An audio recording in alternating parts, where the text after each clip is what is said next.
Earlier today in Lansing, where the governor laid out his final state budget plan today. Political reporter Rick Alvin just back from the Capitol with details on what the governor had to say, Rick.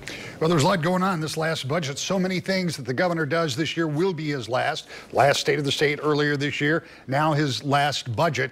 The governor looked back at accomplishments he believes he and the legislature have made over the past 7 years, but says there's more to do and set about trying to get lawmakers to get on board with it. It's a $56.8 billion spending plan, very close to what it was last year. And the amount that you can spend, that general fund, general purpose, that's kind of the discretionary fund, only about 18% of the total plan. Most of the rest is restricted or regulated funds.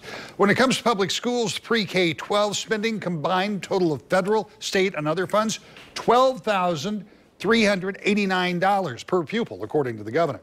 A transportation plan passed a couple of years ago, putting more money into roads. Governor wants to use some one-time money to boost that up a little bit to nearly $1 billion next year if he gets his way.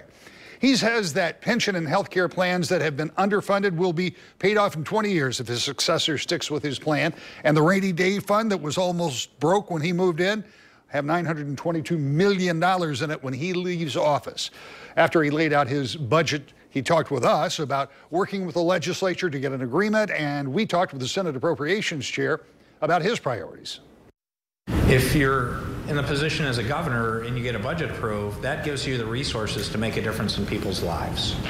That's what really means something to me. The best thing we can do to make our government work for the people is to make sure that the revenue here, any extra we send back to the taxpayers, and if we reduced revenue here, we're forced to make good, sound, prioritized decisions with our state budget.